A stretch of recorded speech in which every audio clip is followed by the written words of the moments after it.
Bon allez, c'est l'heure. Et comme j'aime bien corser un petit peu les choses, j'ai pas encore reçu les plaques. Je suis aussi très impatient.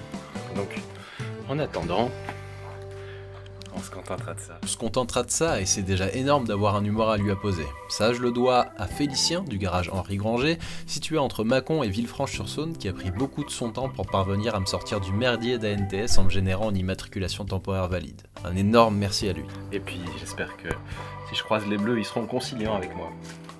On va déjà installer les caméras. Et puis, on va essayer de rallier la station la plus proche. Pas très loin, mais c'est déjà une première étape. Allez, on y va. Je flippe. Mais bon, allez, on y va.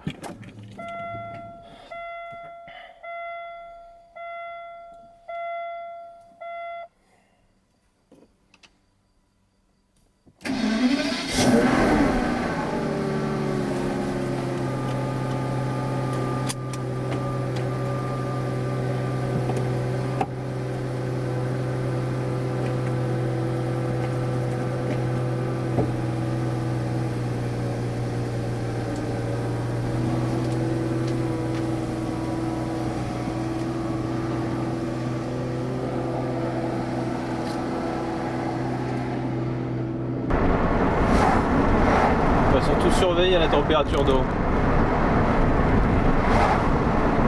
Mais il y a un petit para à faire évidemment. Mais ça va, elle est pas trop flippante à conduire pour l'instant.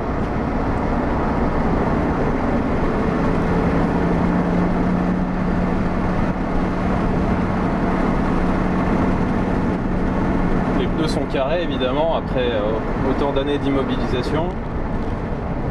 Comme c'est des run flat, de toute façon, je leur dirai bye bye avec plaisir.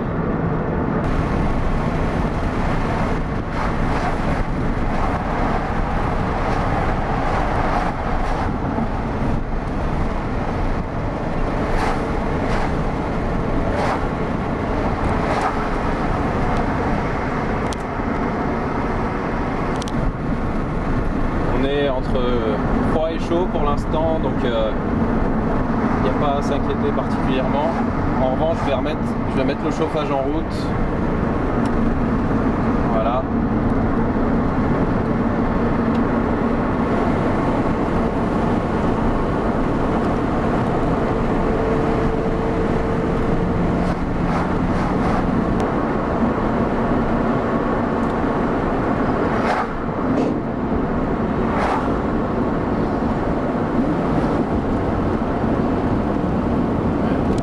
À gauche.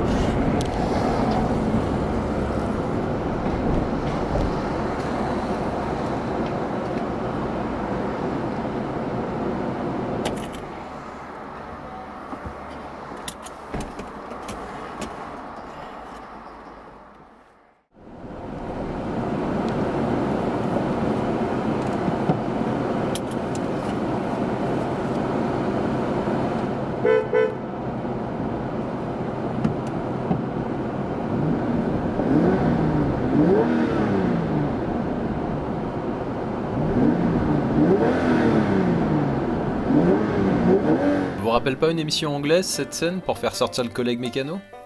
Il sortira pas pour rien, une belle flaque de liquide de refroidissement se forme au sol. On fait la pointe avec de la flotte et on repart pour tenter le trajet retour.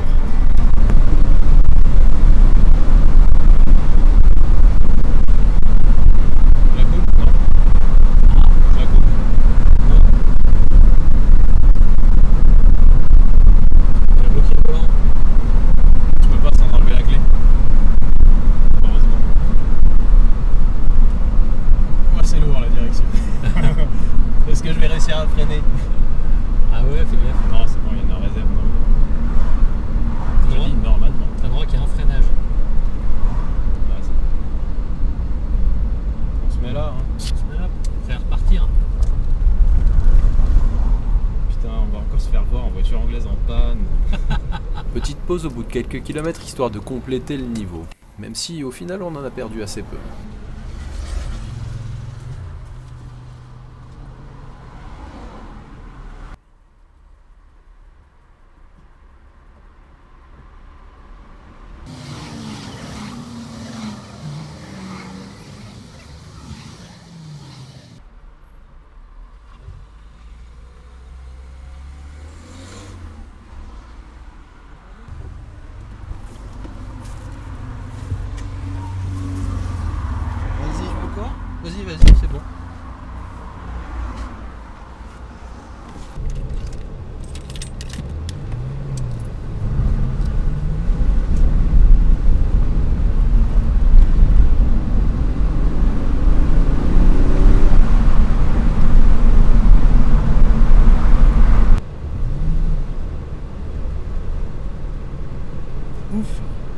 plus de peur que de mal. La fuite vient manifestement du radiateur. De toute façon, il était plus très beau et semblait s'être déformé sur sa partie basse.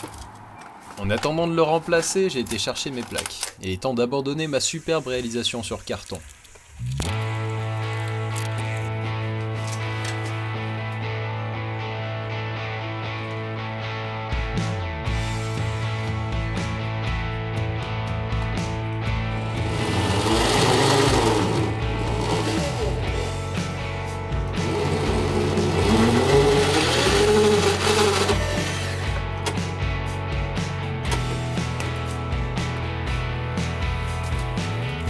Quelques jours plus tard, le radiateur de remplacement arrive tout droit des entrepôts Autodoc. Et c'est grâce au forum et Club Aston Passion, dont je suis membre, que j'ai pu trouver une équivalence de pièces qui me permettra de ne pas y laisser trop de plumes.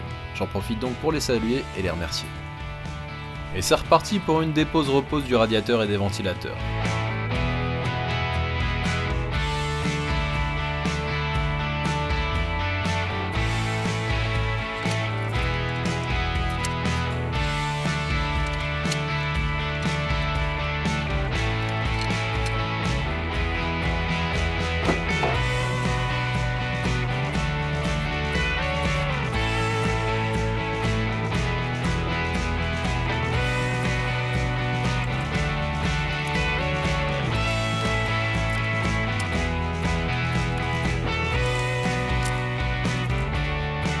Bien entendu, je n'ai pas attendu le lendemain pour aller mettre tout ce matériel à l'épreuve, toujours accompagné de Christophe.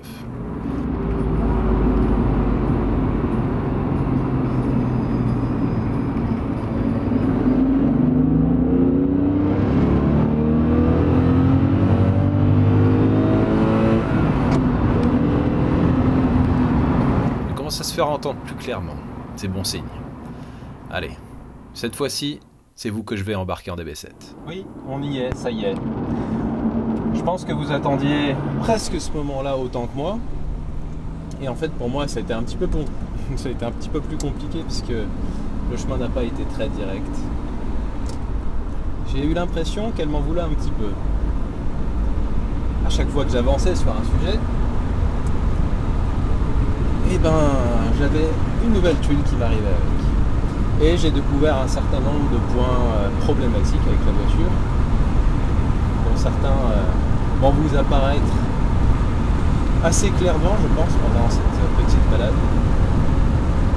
Mais l'avancée est quand même notable puisque j'arrive à la conduire à peu près aussi longtemps que je le veux, sous certaines conditions dont je vais vous parler également.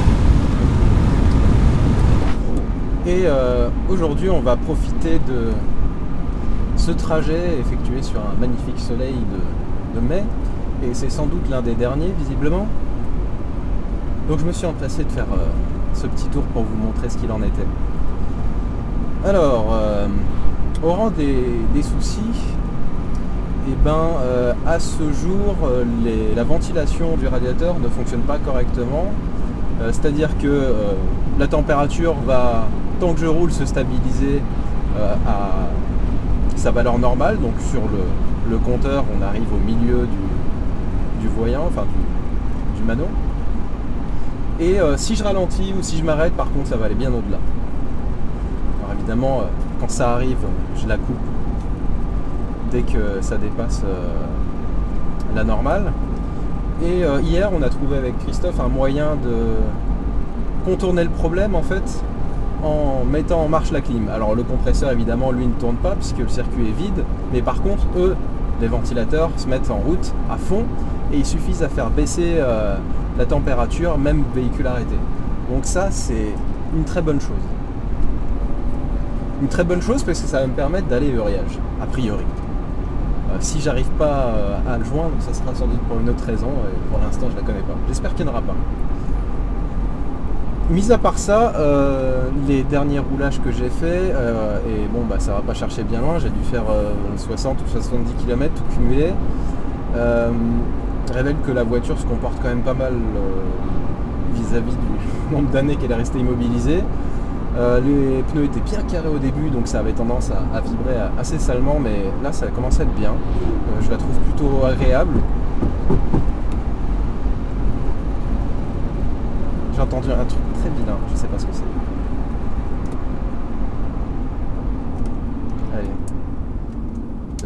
vidéo tranquille. Pareil. Bon, si c'est pas grave, on reprend, sinon je me fais dépanner par Christophe peut-être. Bon, on va espérer que ce soit une fausse alerte.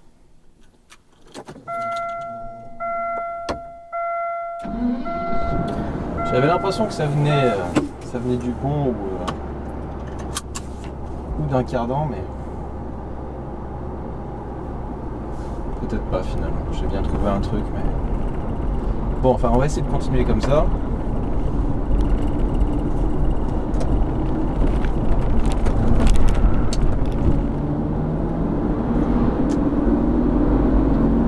J'en étais où?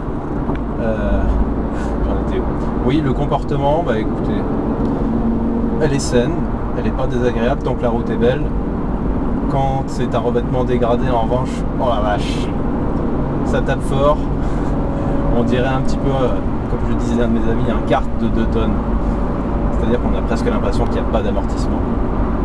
Bon, cela dit, on sait bien que c'est pas en tout terrain qu'on va s'amuser avec une DB7. Donc voilà, la route est belle, on en profite. Mis à part ça, autre problème, lui, plus important, le différentiel justement. C'est pour ça peut-être que je m'en inquiétais. Il fait du bruit déjà, et il a un jeu assez monumental. Pendant l'essai, peut-être que vous l'entendrez, mais il claque vraiment fort. Et ce qui est curieux, c'est que j'ai pas trouvé à l'arbre de transmission un jeu anormal. En tout cas, je dirais qu'il est même moins important que sur les autres propulsions que j'ai eues. Alors a priori ça se situe entre les roulements d'arbres et les pignons qui vont faire la transmission du mouvement aux arbres de transmission des roues. Donc ce qui est sûr, c'est qu'un jour il faudra soit que je le remplace, soit que je le refasse. À voir selon la disponibilité, les prix et puis simplement mon outillage. Sur un sujet plus ou moins similaire, la boîte de vitesse. Il va falloir que je change déjà le support, parce qu'il semblait en bon état, mais vu qu'elle bouge pas mal, je pense simplement que le caoutchouc est bien trop mou aujourd'hui. Et donc ça a tendance à bouger, je sais pas si on le voit en vidéo. La marche arrière est particulièrement difficile à passer, et plus grave, les synchros de 3 et de 4 sont défoncés. Donc je suis obligé de me concentrer à chaque fois que je passe la 3 ou la 4, que ce soit en rapport montant ou descendant, pour pas faire craquer la boîte. Et ça impose un rythme de changement de rapport très décomposé. J'évite autant que possible d'ailleurs de passer par ces rapports lorsque je peux directement les sauter, passer de la seconde à la 5 ou de la 5 à la 2. Ce qui est pas génial. Après c'est vrai que ce moteur est tellement coupleux que en usage cool, on peut le faire assez facilement. Voilà, là, ça a accroché un petit peu, j'ai pas été suffisamment précis visiblement. Donc voilà, la plage de changement vis-à-vis du régime moteur pour synchroniser la boîte et le moteur est très réduite, hein, donc il faut être précis. Le moteur. Alors, maintenant il tourne sur 12 cylindres, maintenant qu'on a fini de dégager la flotte qu'il y avait dans le réservoir. J'en ai remis une bonne quantité l'autre jour. Donc ça, c'est un bon problème de solutionner. Au départ, je m'étais vraiment beaucoup inquiété et j'avoue que je ne suis pas totalement libéré de cette appréhension. C'est que ça fumait bleu et assez violemment quand le moteur montait en température. Et il me semble que ça va en diminuant. Alors évidemment, en roulant, je ne peux pas le voir, mais quand on est arrêté, par contre... précédemment, on a été rattrapé par un nuage bleu, donc j'espère que ça va continuer à s'arranger. Ma supposition, c'est qu'en fait, il y a quand même pas mal d'huile dans les collecteurs d'admission et elle a besoin de s'évacuer et à chaud, elle a tendance à se transformer en vapeur d'huile. Donc ça finira sans doute par dégager entièrement, mais ça prend du temps. Mis à part ça, il fonctionne pas mal. Je pense qu'il n'a pas encore toute sa pêche. Mais on commence quand même à pouvoir apprécier enfin le V12. Je pense qu'ici on a une ouverture, on va pouvoir doubler. Allez.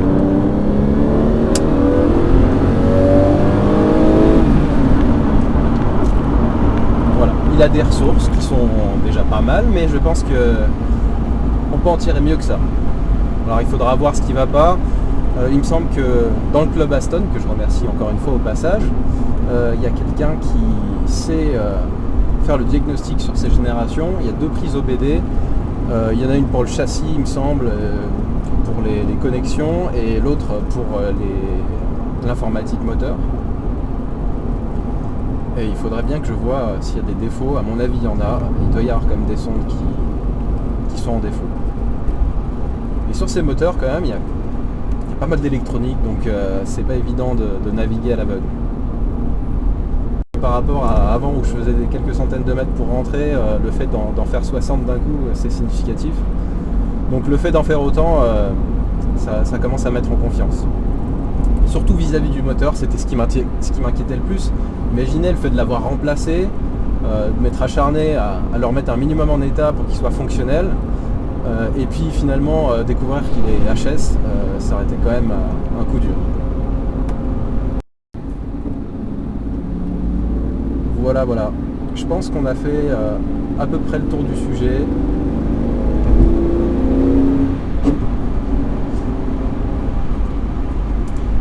C'est mitigé, mais il y a quand même du très bon. Le très bon, c'est qu'on roule avec la voiture là. Et au départ, on était très très loin de pouvoir le faire. Alors on va essayer de rester sur cette note positive et aller de l'avant. Après, si certains d'entre vous ont des boîtes de vitesse pour des B7 Vantage en boîte manuelle ou des ponts qui traîneraient dans leur grenier, faites-moi signe, ça peut servir. En attendant, elle va rentrer sagement au bercail. Il nous reste encore beaucoup à faire.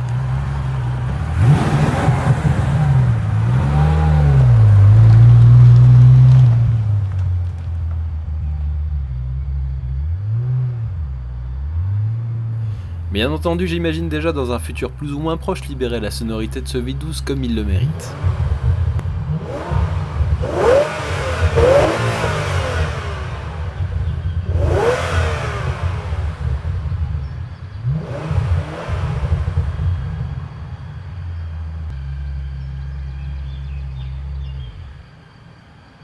Que de chemin parcouru depuis octobre. Je n'ai pas compté les heures, ni les doutes, les déceptions, mais tout ça arrive parfois à s'effacer lorsque j'arrive à faire quelques kilomètres sans découvrir de nouvelles épreuves à affronter. Au pire des cas, je m'arrête, je sors, et la simple vision de cette carrosserie superbement dessinée suffit à me redonner espoir et courage.